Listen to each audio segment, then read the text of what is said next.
रुंसारि कनिका बर'नि जिउमानि गोजोननि थाखाय सोरगोआव आलो-गोजोन थाहोनो हाथोंनि थाखाय आङो आंनि फारसेनिफ्राय गाहाम हामलायनायजों लोगोसे इसोरनि खाथियाव आङो आर'ज गाबबाय जे मैया मोनाबिलि 7 बाजियाव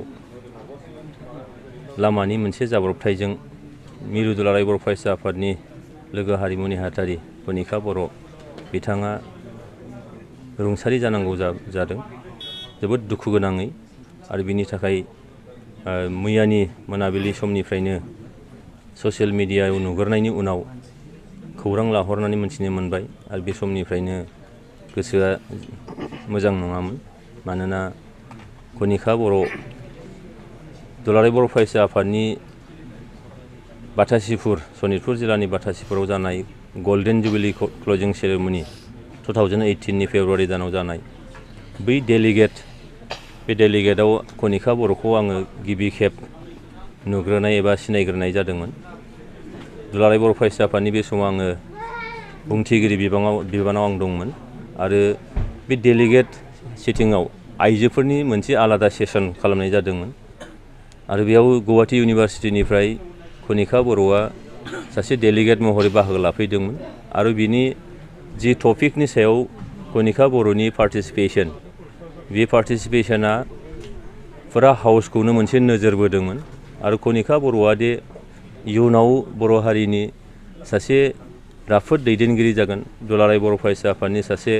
मोजां दैदेनगिरि जागोन बेखौ बै सेसननि गेजेरजोंनो जों बयबो सिनायदोंमोन आरो बेबायदिनो फैयै फैयै दिनै दुलाराय बर' फरायसा आफादाव लोगो हारिमु नेहाथारिनि बिबान बिथाङा रुजुनदोंमोन। जोबोद दुखु गोनां बाथ्राया आरो नैबेयाव जे थांनाय नभेम्बर दाननि 22 खोब सम्भब 22 अक्ट'आव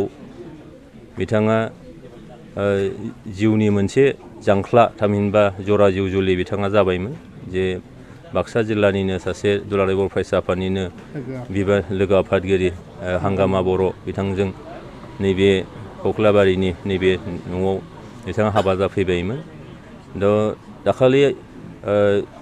जों हिसाब खालामबा मोनो माने 18 सानसोल' बिथाङा जिउ जरा जुलिजों बे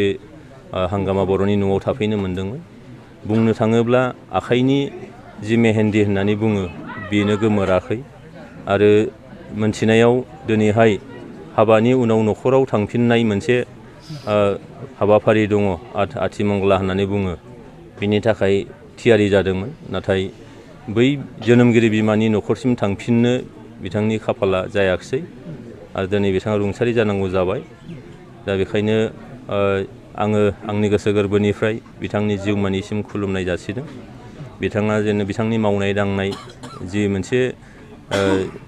समाजाव सुबुंफोरनि गेजेरजों बा दुलाराय बर' फरायसा आफादनि जे फेमिलि बा फोलेर बेयाव